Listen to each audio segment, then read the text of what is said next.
Welcome, everyone. Today is the United Nations World Refugee Day, and we gather to shine a light on the reality of forced displacement and true stories of four amazing immigrants here who have built a life from scratch. And thank you for joining us. On the World Refugee Day, we do our best to raise awareness of the rights, needs, and dreams of refugees and to ensure that they not only survive, but also prosper. International days like World Refugee Day help us draw attention to the challenges that individuals face escaping conflict or persecution, even though it's crucial to safeguard and enhance the lives of refugees every single day. And according to UNHCR, every minute, 20 people leave everything behind to escape war, persecution, or terror. So on this very day, June 20th, we honor the resilience and bravery of those who have had to leave their homeland because of violence and persecution. We advocate for their rights to seek safety, grow support for their inclusion in the society and economy, and fight for answers to their problems. And every year, World Refugee Day has a unique theme, and this year's theme is Hope Away from Home. So, but in the beginning, with the excitement today, as an immigrant myself, I forgot to introduce myself. And I am thinking that you know me, but again, let me introduce myself. I'm Hafsa Girdap. I am the Executive Director of ASD, Advocates of Silence Turkey, and also the co-founder of Set Them Free Initiation. And I am also an academic, a scholar at New York Stony Brook University in Genders and Women's Studies. So every year, as I said, World Refugee Day has a unique theme, and this year's theme, Hope Away from Home. So let's turn to our speakers to hear their experiences of hope away from their homes. So first we have Azade. First speaker is Azade Nikzadeh. I hope that I'm pronouncing your name correctly, Azade. Perfect. Welcome. She's an Iranian film producer and women's rights advocate. And we want to hear about you, who you are, and what's your personal experience of your immigration forced displacement? Oh, yes. First of all, thank you so much for the opportunity to be here. My name is Azadeh, and I'm a filmmaker. I produce a lot of documentaries and also write and direct different projects. A lot of them actually are based on like human rights, women rights issues, and I hope to bring them into light. Yes, I had to leave Iran almost 10 years ago and come here to the United States. And it was I can say it was a roller coaster. And I can talk about it further, but it's been challenging, and it was a very bittersweet decision for me to leave everything behind and come to a new place and tell stories, especially the stories about Iran and women's in Iran. Yeah, thank you for. I'm sure that, as just been mentioned, it's resilience, it's determination, and it's strength actually. So we have Bilal Durmuş. He's a lawyer and advocate of Koşulsuz Adalet platform. As a young person, as a young immigrant, Bilal, what's your story? What's my story? Firstly, I would like to say thank you so much for your invitation. Thank you. And I must add that I am using German language in my daily life. Today, if I can speak German here or Turkish, I would feel myself more comfortable. It's okay. And I want to say everyone in German, willkommen und viele herzliche Grüße aus Berlin. Thank you. And who am I? I want to explain my history shortly. I am Bilal from Turkey. I am 26 years old, a lawyer, Turkish lawyer.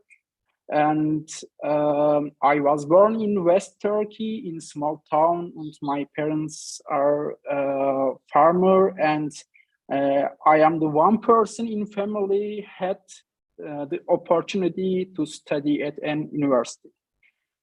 And when I was a student in Turkey, I was arrested and imprisoned, and 2 months long I was in prison, and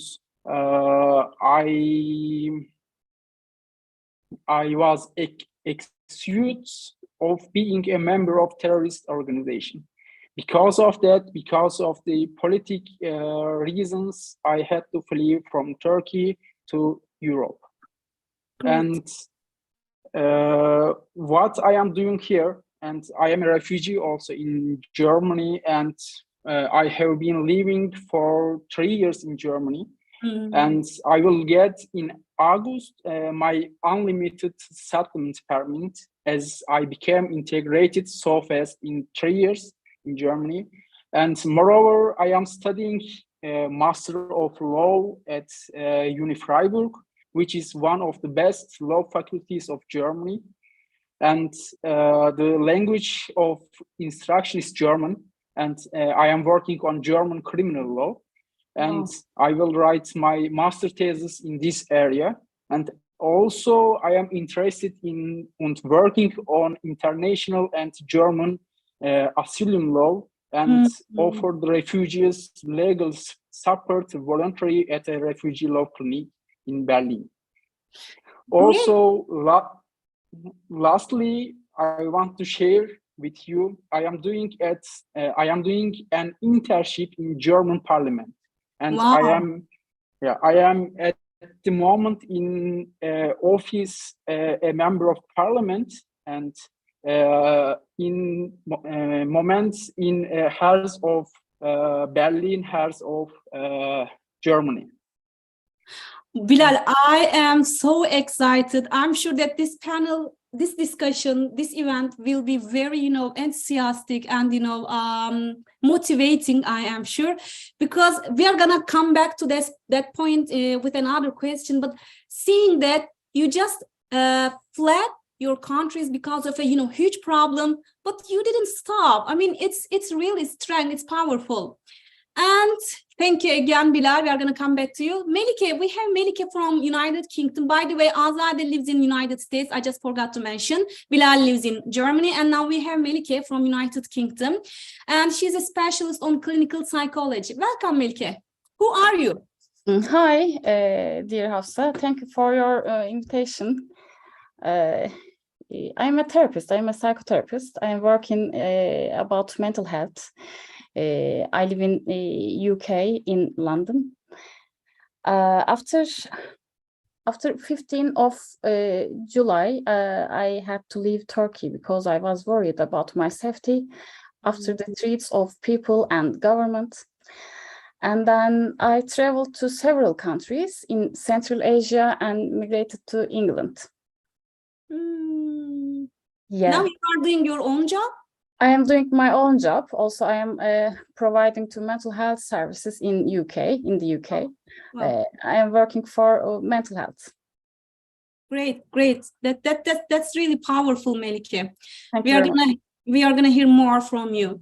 Thank you. Another, all these people are very young, but these two a little bit, younger than us as an immigrant.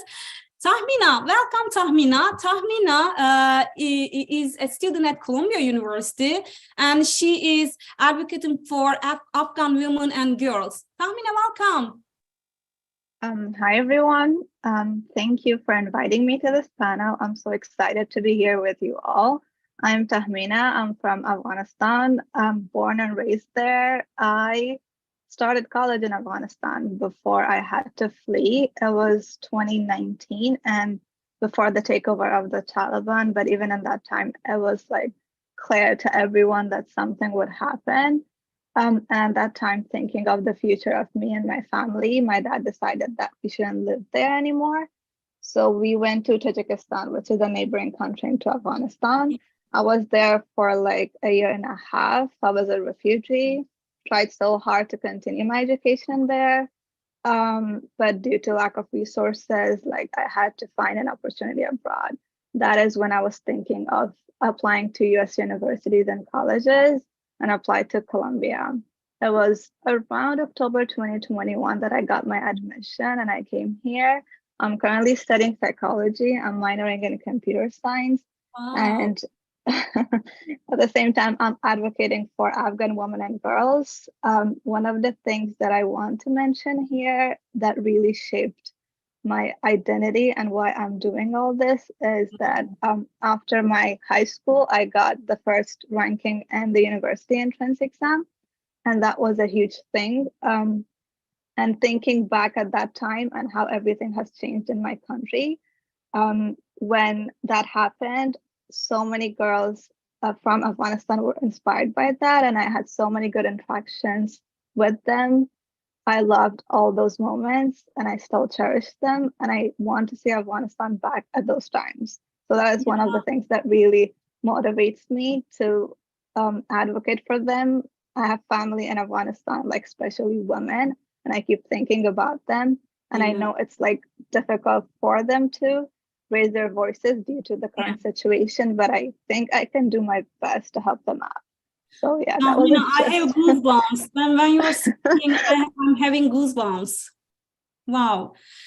Yeah, that was like a brief, but I'm like willing to share more about. Yeah, I know Tahmina personally, and we sometimes come together for specific events, and I am inspired by her because she got accepted to a top tier university in United States, and that's really powerful, Tahmina. We are proud of you. So Azade, I want to ask you to talk about the differences. I want you to compare and contrast to the initial phases of your resettlement. Which challenges did you encounter, and what strengths have you earned in this journey? I'm sure it's been difficult, but I'm sure you thrived. So yeah, tell about that. Yes. So wow, it was very scary because I came by myself, and I have all my family back home in Iran. And being alone by myself, it was very scary, and I don't know how I did it, but I had no other choice. And yeah, at the beginning of it, I thought, okay, everything is over. I'm here all by myself, and maybe I can never be even a filmmaker anymore. But like I came here and I started meeting people. I joined different organizations. I didn't go to any school. I mean, in terms of university, I studied in Iran and Korea, and then I had to think, like, do I want to go to study and get a degree, or like do I want to work and like just gain experience and improve my portfolio? And I decided the latter. So because as an artist, I can do that. I can just keep working and make films and projects, and that's enough. It was like, like the journey was very difficult in terms of like doing it by myself. It was very difficult financially. It was very difficult finding the right path. And again, as an artist, like film industry is making film is very difficult, and it also depends on your audience, right? So I was uprooted from my home country, and at one moment, like in a few hours, I had like just a whole new audiences, a whole new story. And it was also a journey to find my story, like how to tell a story, what I want to say, what I want to encourage and promote doing it within my work. And it took a while. I can tell you, like, the first 3 years of it was very difficult. But gradually I met people, I joined different organizations, and I started making films, going on film sets. And here I am today, making films. I have my own company, and try to promote the story that I think are very important, especially the stories that are like women's rights, social justice, changing the perspective of my audiences. Yeah, we are going to come back to this important issue, and I think it's the vital point in refugees' lives. You fled the persecution, you start a new life, but you don't give up your people back there in your homelands, and you also fight for them. That's difficult, but it's also inspiring, and it's something for me. It's something that keep me awake. I don't know if it's the right explanation, but that's really important. And I see that, Azad, you also in this in the meantime you also did that. Yes, yes. I kept making films about the issues in Iran. I make films like in native language and in Farsi. And like promotes also like as a producer also promotes other cultures. Like I have documentaries about refugees like in from Central America, and I tell their story as well. And it's it's powerful because it comes from my heart and my experiences. I do my best to like put a human face on the experience of refugees and asylum seekers, because we know that some people here, they're not that nice. I don't know about like experiences in Germany or England, but here some people, like if you say asylum seeker, there is a certain narrative that we have to fight for. And I think like storytelling is powerful because you connect with the characters and you see their stories, and it's hopefully changed the perspective. Yeah, we hope for that too. So even though spaces and names change, experiences are very similar. So reflecting on different personal stories, that's powerful. I agree with you. And Bilal, how was it for you? From the beginning, until now, what kind of challenges and what kind of strengths did you have? Have you had? Actually, the issues and difficulties started in Turkey, and I couldn't get any Turkish passport. Because of that, I had to flee first to Greece, and illegally I came to Germany. And if you apply for an asylum in Germany, you must stay at a refugee camp. Staying in refugee camp can take sometimes 6 months, even sometimes 1.5 years. And it was a little bit difficult because you must stay with others who are always not friendly and kindly. Also, you notice that the language barrier is the biggest problem, and everywhere. After 3 years, it is still very hard for me. I have to say that. And sometimes the relation with governmental agency can be difficult. Also, I can tell a short story of me. I remember that it was my first weeks in Germany, and I didn't know any German word, and I didn't understand anything. But I had to get money out of ATM, and it was a small town in the midnight, and the ATM was very old. It didn't support another language without German.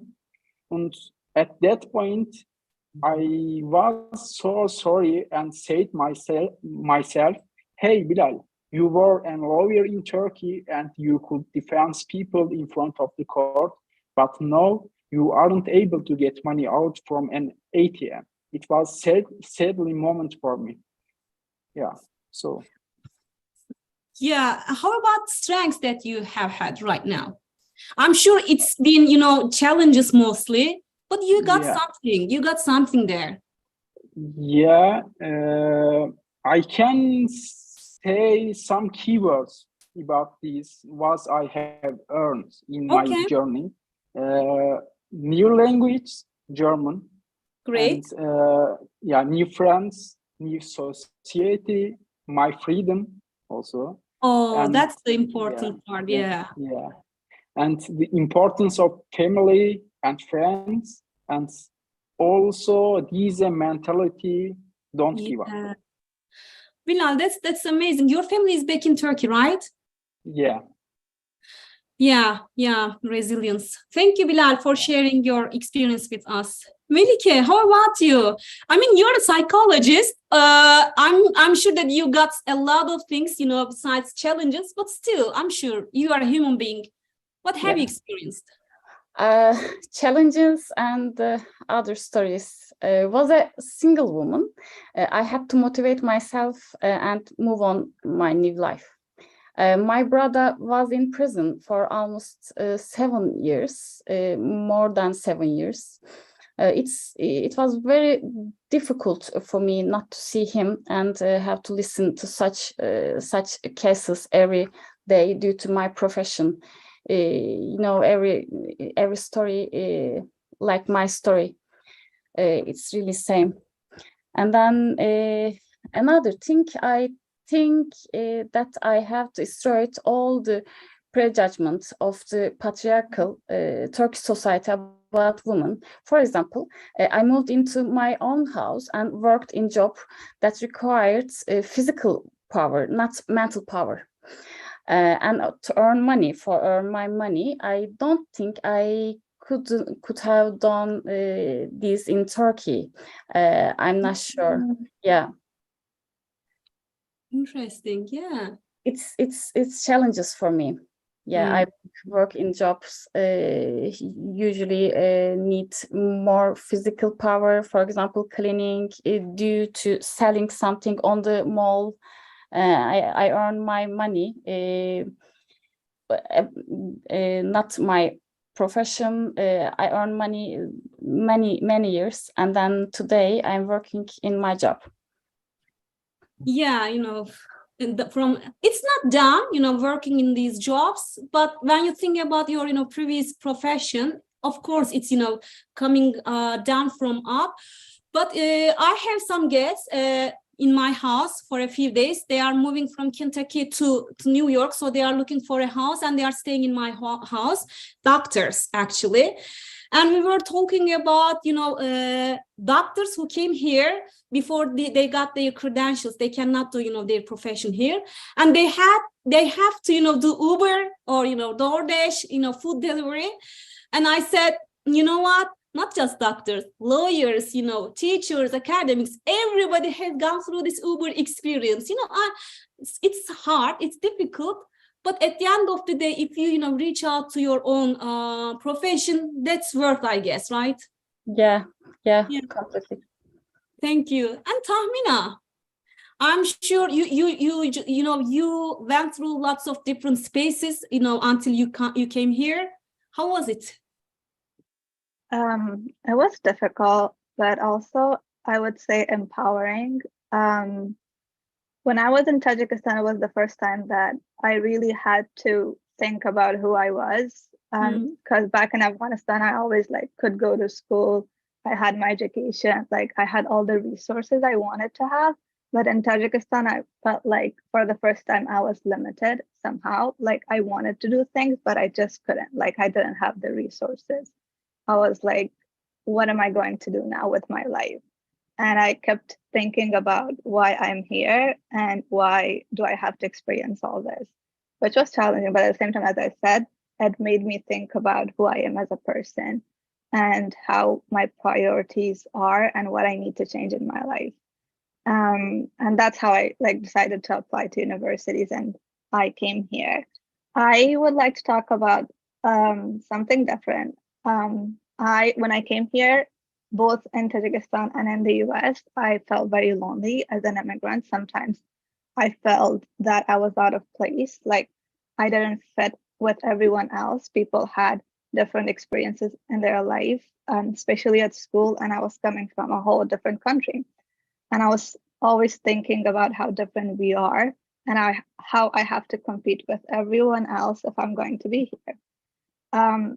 But one of the strengths that I would say I acquired is embracing my own journey and understanding that people are different and they go through different things. And I started to think about all my past experiences as something that would motivate me and empower me.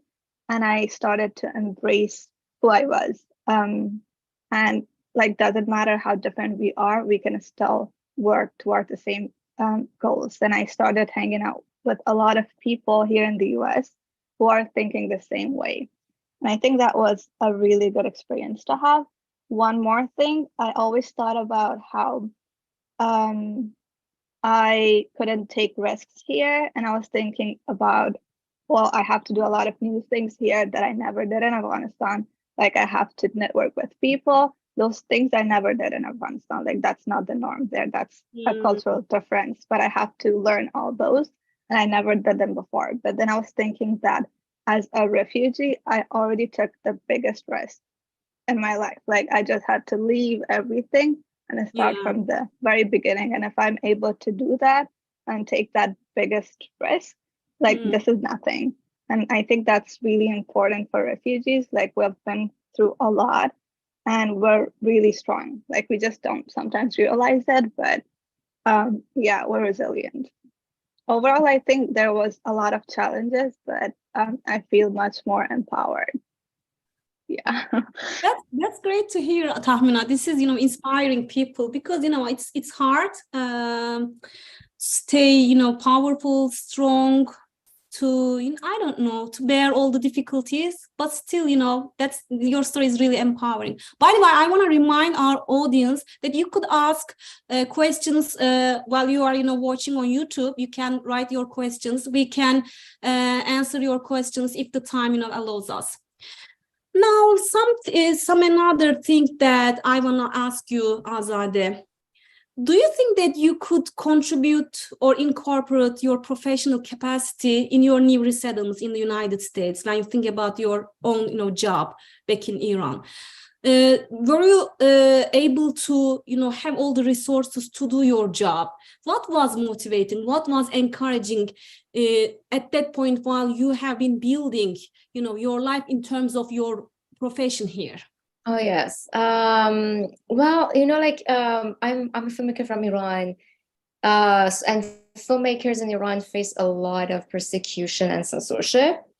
So in that sense, when I came here, it was the opposite. Like I had the opportunity to make films without any fear and censorship, and it was a very new concept to me. Like not having censorship and being able to tell story, being able to work, because like the experience in Iran was very limiting, and it was scary. Success brings you danger, it puts you in danger if you're even successful in your field. And right now a lot of filmmakers in Iran cannot even work anymore because of, for example, if the outfit or the hair or the film that they make. Even if you make films in Iran, that was my story. I made a film, but they didn't let me send it to the festival. They didn't let me to screen it. And I was like, okay, I cannot make films in Iran anymore. And when I came here, and like back in Iran also, internet is, there's like control over information, control over the book, control over every information that comes to the country. There's extreme control over it, and internet is very slow.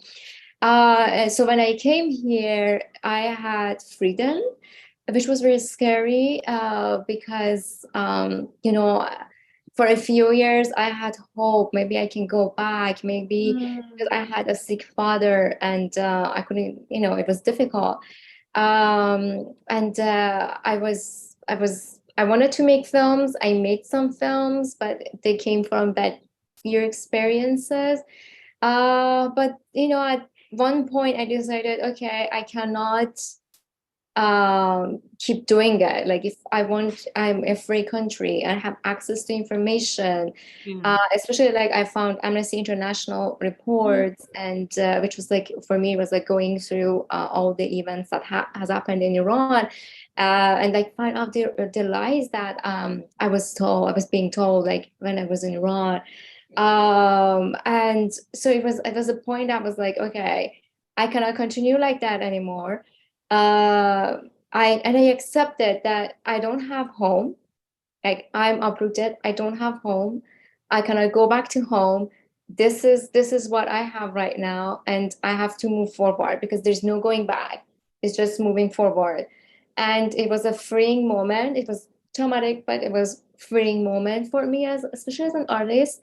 So so at that moment I started like making films that were like bold, and all the stories that I was reading, and I could make stories from them, and somehow like is a tragic story that happened to someone, I can change that and make it a positive experience and put it into a genre that is acceptable by, it's popular genre and people watch, and that can help. So it's kind of healing for me, and it will be healing for everyone.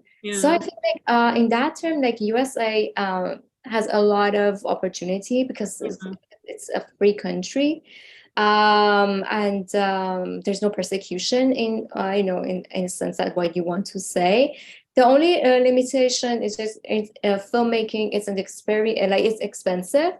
So finding money and like sometimes making American, especially the white people, believe that okay, the experience and the story of immigrants and non-white people is equally important. Please listen to us, please give us money. There has been huge improvement here, and yeah, I'm trying to catch opportunities and continue making those important stories. Yeah, funding is the most difficult part, I know. And when you consider the recent, problems, the tragic events, where was it? I mean, I think it was near Greece or Italy somewhere, the shipwreck, right? Yes. Almost 100 people just died in this shipwreck. And there are lots of pushbacks that every day we hear. So reminding people all the stories, it's not something that just, happens today and no more tomorrow. It's always going on. So that's important to remind people, because it's just you said, we're here, you're there, and we have the resources, opportunities to speak out. That's our, responsibility to do that on behalf of those people who don't have voices back there. So yeah, thank you for doing that, Azade. Sure. Bilal, how about you? How about your contribution or doing your professional capacity? You just mentioned in the beginning, but I want to, to talk about, more, the things that encouraged you or motivated you in terms of your profession here. I can say as an answer, yes. The Germany and Turkey have got similar rules, but only theoretically. In Germany, I had this opportunity to use my formal education and my formal professional capacity. And, for example, my bachelor is accepted in Germany, and studying in Germany is free of charge. It's an advantage for me. And I could start problem-free my master's degree in law, Master of Law. But for sure, after learning German in C1 level. And now I am working at a law firm in Berlin as a lawyer in asylum law. And we write applications in German. And at the same time, also I say I am doing an internship in Deutschen Bundestag in German Parliament, and use my legal knowledge also here. And my legal knowledge and graduation opened the door of Bundestag. And this way, I have amazing opportunities here. An example, I was today 1 hour ago in an event with my colleagues from internship. We could get together and take a photo with Federal Chancellor Olaf Scholz, and tomorrow we have got another appointment with Bundestag President Miss Belbas. And in office, also in office of parliamentarian, I am working on topic which in the parliamentarian is interested, also criminal law. And I am making research and writing essays for her, which topics we are working on. And I can say human trafficking for sex work, and LGBTQ rights, and gender politics, etc. Yeah, you know Yeah. what, Bilal, when you were speaking, I remembered that you were talking about this ATM experience. You couldn't understand because it was German. Now you're, writing asylum applications in legal terminology in German, and in Yes. 3 years of time, right? 3 years. Yeah. 3 years.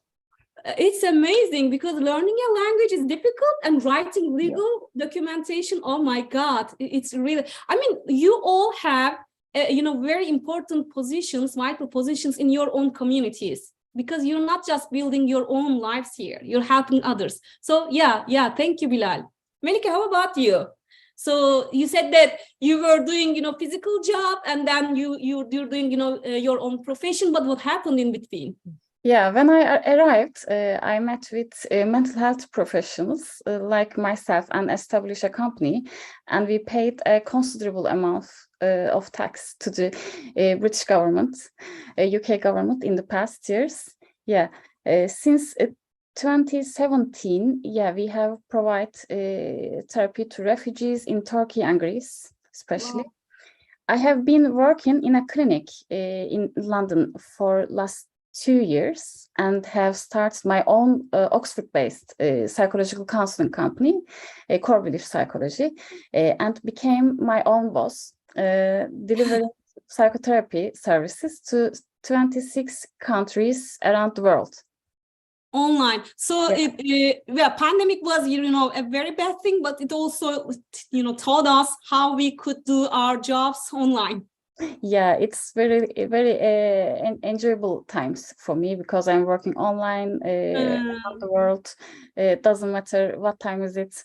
We working every day, every hour. And then my motivation is there was a hadith that there would be a dumb devil who kept silent in the face of injustice. In Turkish we call haksızlık karşısında susan dilsiz şeytandır. I try to explain English, and it's my motivation. I have to talk, I have to work hard. So you mean that, being outspoken against evils, that's my, motivation. Yeah. I'm sharing, your sense of this, justice with you. Thank you, Melike. Thank you. How about you, Tahmina? You said that you started university in Afghanistan, and was it the same thing here, or did you change? What did you do? I started studying medicine, but from and also you got the first place, right, in the university exams in Afghanistan. Yeah. Yes. Yeah, I did start medicine, but after that I went to Tajikistan, and in the US, I kept thinking about it, and I feel like we need more people to be there for everyone, especially thinking about my Afghan community and how we go through a lot in life, like in terms of generational trauma that we have, and that is still ongoing, and the stuff that is happening right now in Afghanistan, especially with women, and with all the refugee experiences that we have, and a couple of times mass displacement that has happened in Afghanistan. I felt like maybe we need more therapists who can be there for people. And that is one of the things that made me change my mind. And now I'm doing psychology on my way to become like Malika, inshallah. Inshallah. Yeah, so that's how I how my life experiences affected my change in mind.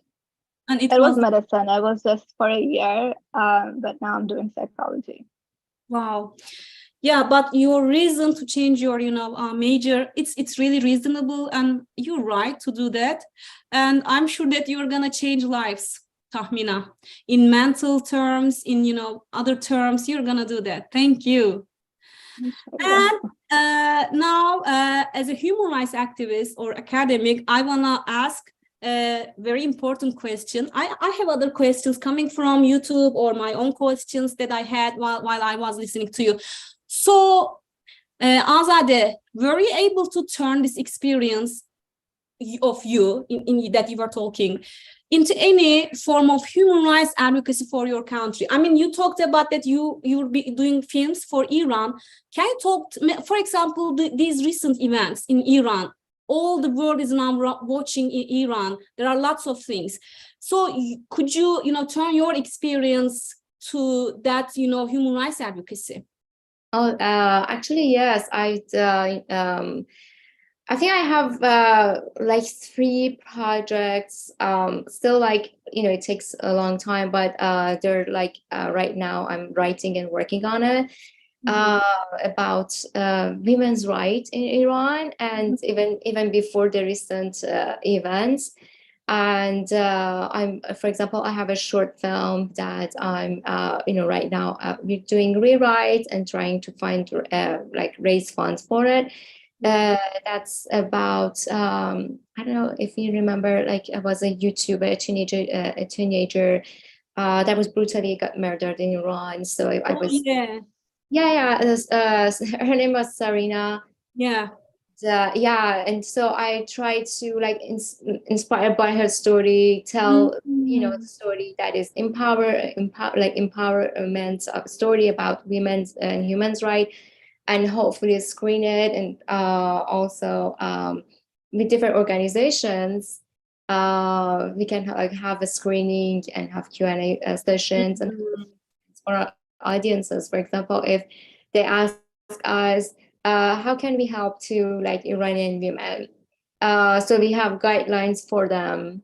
For example, call your congressmen, call your senators, to ask them to push certain laws, ask them not to do certain things. These are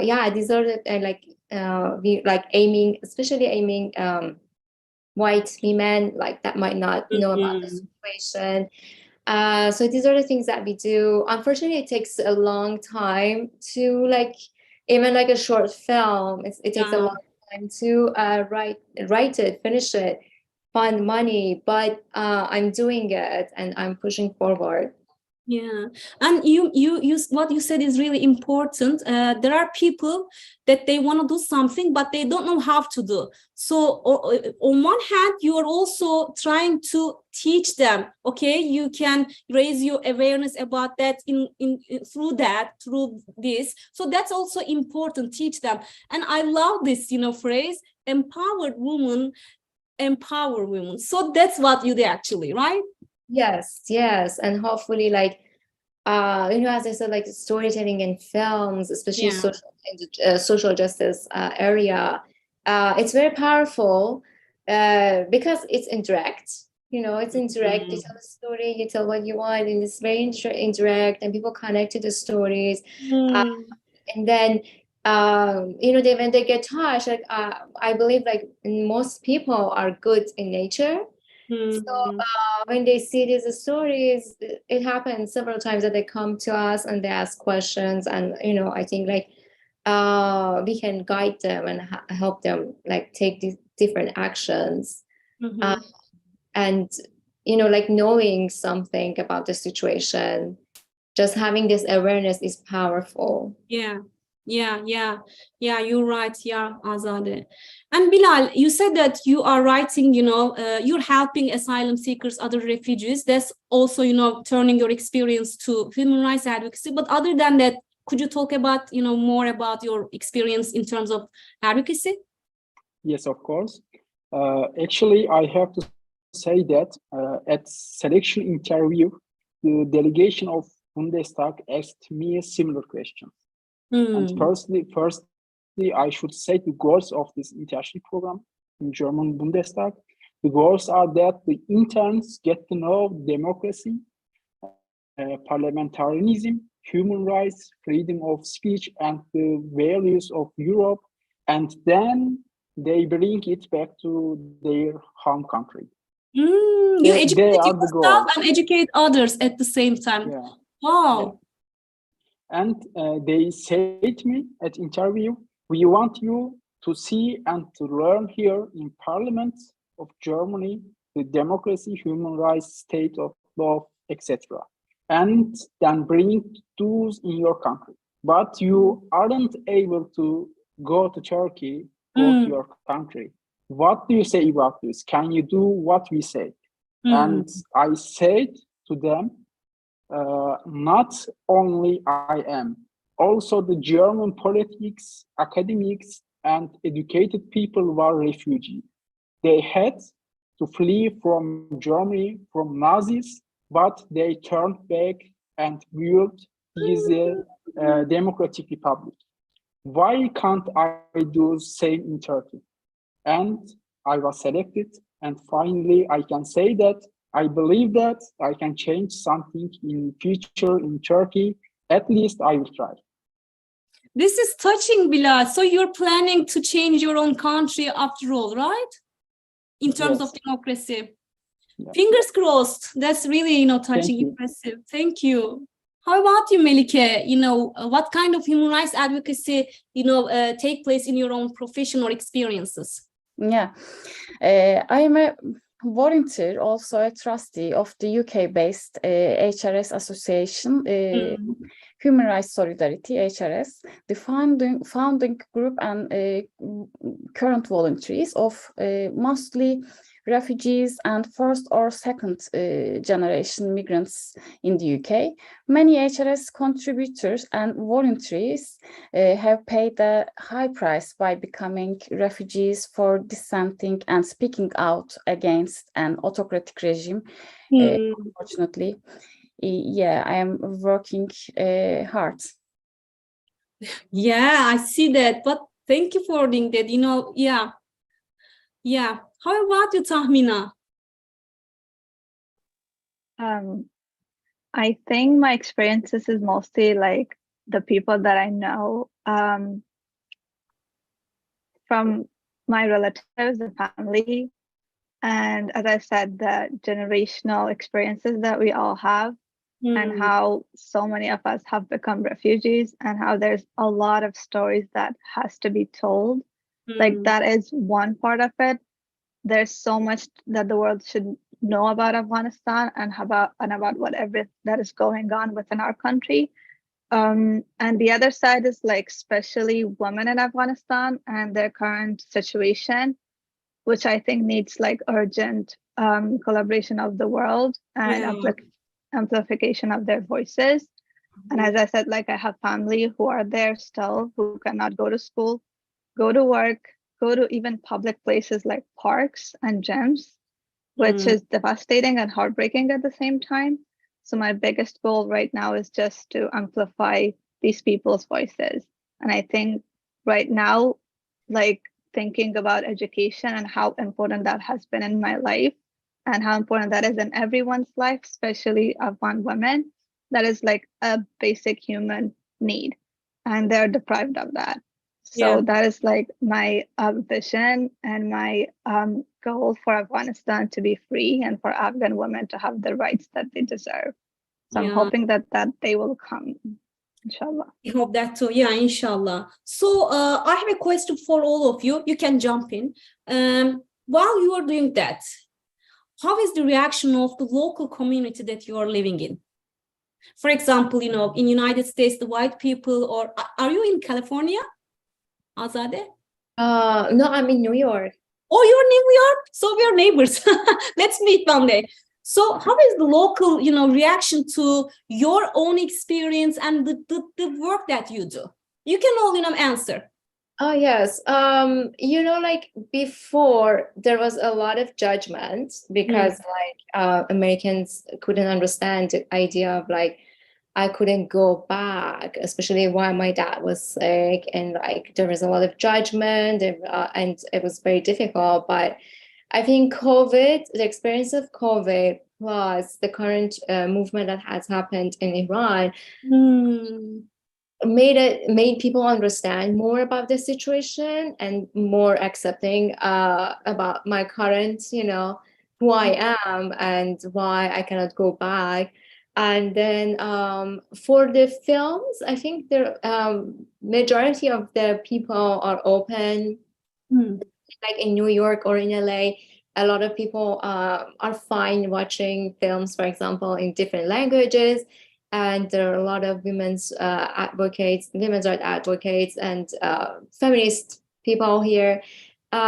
So there's always like I feel acceptance in the type of work that I do, and the films they watch it and they show interest. Yeah. Yeah, it's just like I think like before it was way more difficult in like the situation that I had in life, and for them like the idea of persecution and like being able to go back to somewhere, it was sometimes for them very difficult to digest. Because in free countries or democratic countries like United States, people are having difficulties to understand fleeing a country, or what persecution is. When it's genocide, it's much more understandable, they can comprehend. But what is persecution or political conflict, or I don't know, purge, it's hard to understand. So through your story they are learning. Yeah. How about others? What do you think about the local reaction to you? For example, Tahmina, in Colombia, what are you facing? I think it depends. I've seen people who are not even aware of what's going on in Afghanistan, and like whatever I tell them, it says they hear it for the first time.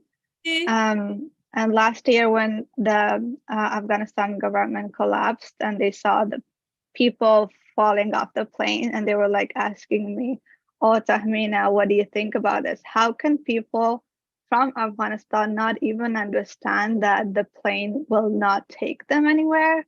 And then I was like, I do understand your question, but I don't understand the fact that you don't think about the other context of the situation, and you haven't like really read a lot about what happened in Afghanistan and how desperate people were at the time.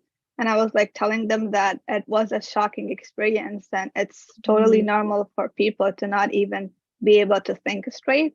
And I was like telling them that, why don't you think about the pilot who took the plane off? Like, didn't you know that there were people on top of the plane? Which is interesting that people did not even like understood that they were just like making a whole narrative about the event that happened in Afghanistan just by hearing the news and like seeing that accident only. While it was like a huge thing, it was 20 years of like hope and improvements, and all of that shattered.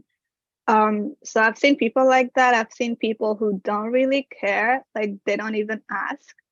But I also have seen people who are really curious to know more about Afghanistan, who are really interested and who are like really invested in helping out. Like they've told me, Tahmina, how can I help refugees that came to New York? Like, are you connected with them? Do you know an Afghan family that I could donate to? Like, I haven't even said anything, and they just like tell me how they can help. So it's been like different depending on who I have interacted with. But I've seen like amazing people who do amazing change, even if they're not Afghans or like have never been in Afghanistan, but they still do care and they read and learn. So it was a mixture of things. So your presence and your voice matter there. Being there is important itself, right? Exactly. Right. And you're both in New York. That's another chance, because most human rights organizations and politics, it's really important in New York. So that's another context that makes an impact. Others, do you want to say anything about it, the reactions? I can say. Yeah. People doesn't know that what happened in Turkey. When I tell them I am a refugee, they are surprised. In the UK, people usually polite and kind, respectful. It's my experience. That's good that you don't face racism or other sexism or that kind of discrimination. Not. I'm lucky to be in the UK. Yeah, great. Bilal, do you have anything to say? Yeah. Yes, I can say Germans are a little bit racist, actually.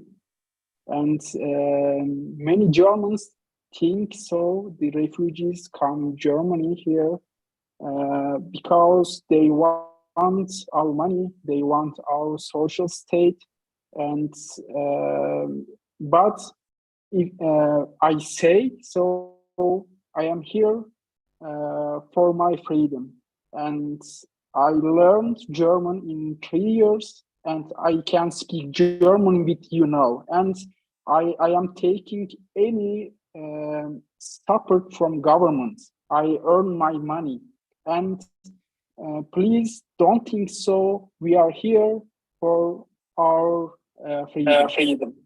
Wow, yeah, Wow, yeah. yeah. Let's go Let's on. go on. So yeah, So yeah, there is Tahmina, is it you? No?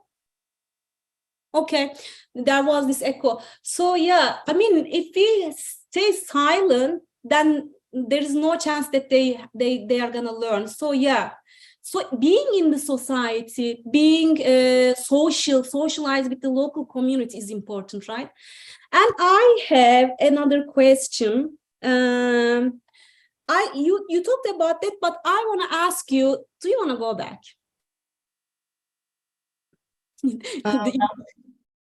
Melike says no. No, Tahmina? never ever.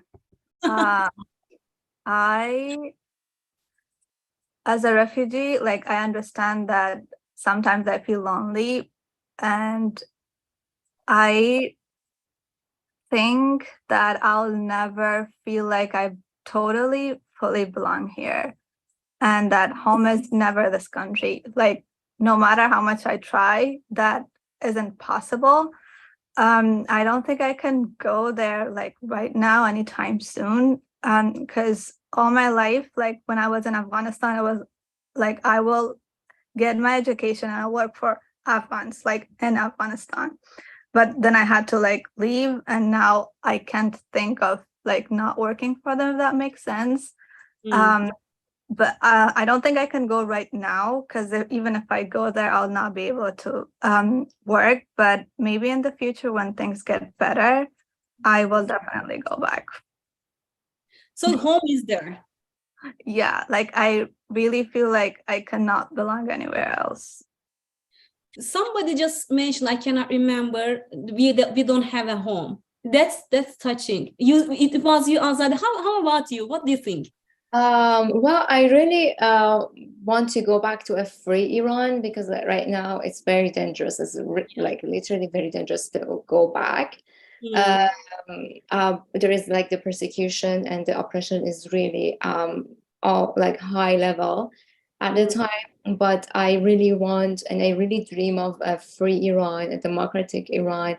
And I work toward it as much as like in the capacity that I have. And if Iran is free, I hope I can go back and at least for a visit. But yeah, if you have family there, yeah. But if the regime changed, right? Yeah, if the regime changes, yeah, definitely. And I think like Iran is a beautiful country, a lot of history, and good people. And I hope I can also help them. And my stories and my films, hopefully they can watch in Iran. Yeah. And if in a free Iran, but right now the reality is that, as I said, we don't have home. We cannot go back home. Where is home for you guys? Tahmina told about that. I can say I have two homes, Germany and Turkey. Okay, that makes sense. Understandable. Melike? Home is where is the family is. And where is that for you? They in Turkey, but also my husband in UK. You have two homes too, right? I'm not sure, but I want to say my home is in the UK. Okay, you belong there more. Okay. Yeah. Azade, where is home? Well, for me, it's like home is where you have like memories, especially if you have collective memories nation. So in that sense, I kind of feel like I have two homes because like I've been here 10 years. And Iran is the home that like is in the past, and is like I have all that collective memories of the nation. I have that from there, but also I lived in the USA long enough, especially in New York, to feel like this is home. Yeah. Yeah. In the university, I'm working on immigrant women, and I'm doing lots of interviews in my research. And there is difference between immigrants in that sense. If they leave their countries with their own will, free will, then it changes in terms of their feelings of belonging. But if we flee because of persecution, then there is anger, there is sadness, upset. So it changes your feelings of belonging, and this is really interesting. So, and I also see that on YouTube, there are lots of messages saying that good luck, good luck, good luck, and people are happy to hear your stories because it's really inspirational. I wanna tell that. And how do you identify yourselves in terms of ethnicity, in terms of citizenship, in terms of, I don't know, gender? How do you identify yourselves? Start. Who wants to start? I call. Okay, sorry. Yeah, no worries. Yeah. No, Melika, you start. I call myself as a Londoner. Okay. Yeah. Londoner. Okay, good. Azade? And I feel so New Yorker, but like here in I also consider myself a Middle Eastern. That's something that a lot of people connect to. Also Iranian American. Kind of like, I think I'm happy to keep that both countries, in some ways. Yeah.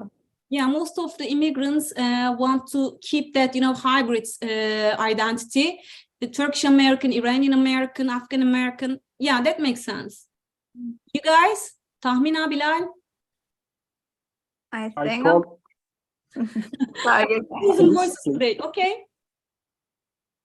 Yeah, Tahmina, you go. I feel that I am totally Afghan, like an Afghan woman. A Okay. little bit New Yorker, because me and my friend went to a restaurant and he said, like, where are you from? And my friend thought, where did you come from? And she said, New York. And then he was surprised, like, do you look New Yorker? And I was like, doesn't matter, let him think that way. So Oh I my think God. a little bit New Yorker, but more like an Afghan woman. Okay. Yeah. Okay. Yeah. And I called me a member of good people and world citizen. You know what? I interviewed maybe hundreds of people, and those who flee, who has to flee, or it's a forced displacement, they mostly call themselves as world citizen, global citizen. That's interesting. Okay, yeah. And I'm looking at my notes that, yeah, I think I asked everything. And now I'm gonna go back to you and to, let you say your own final words. What do you tell that will remain in people's minds forever? Go ahead. Okay, Azade. Say some. You want me to say something about myself that remains in their mind? About anything that we are gonna close our discussion. And what do you want to remain in audience minds forever? Okay, I can just like summarize my experience, and that's that. Like, it's if you want to do something, do it like boldly, and make decisions from the place of your heart, and go for it, and don't make decisions from fear, and don't worry about uncertainty. I know that uncertainty is really difficult, but be bold, and if you want to do something, like, do it without any fear. Put that fear and worry behind, and just go for your vision and make decisions from your heart. So that's something that I always want to highlight. If if you are facing oppression or persecution, of course it's causes it creates fear, or I don't know, that kind of feelings.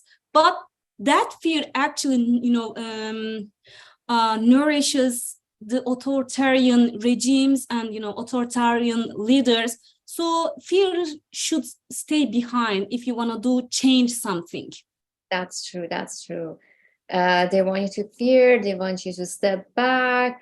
But it's very important to, and I want to also mention, like, especially like in activism, it's important to speak up and say no. Like, just saying no, even if you don't see any real immediate change, just standing up and saying no and expressing it is very, very valuable, because especially like in long term in the history, it remains, it remains there in the history that it wasn't like, for example, everyone was like silent.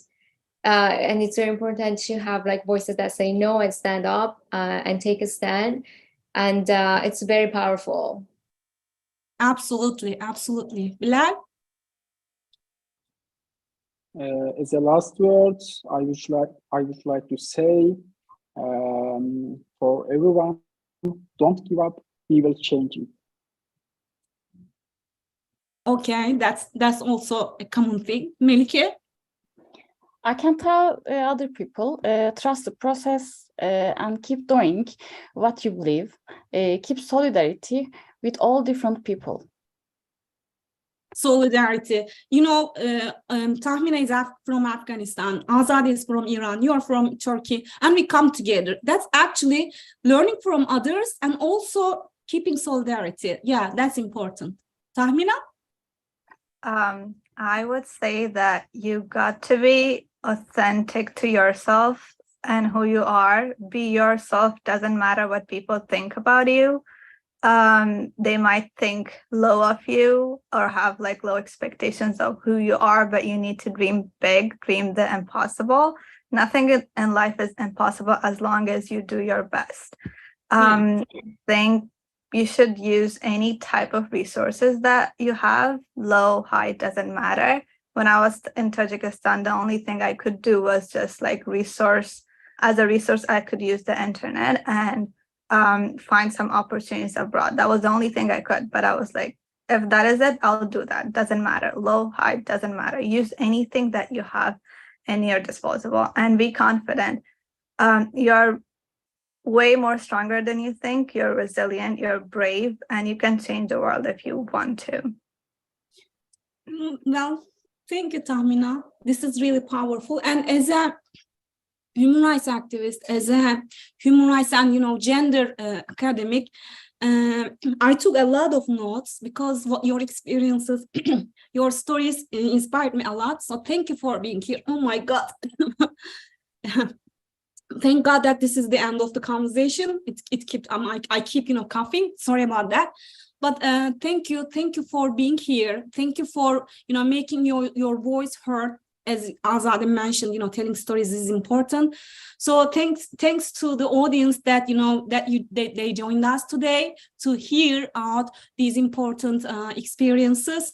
And let's celebrate World Refugee Day with you.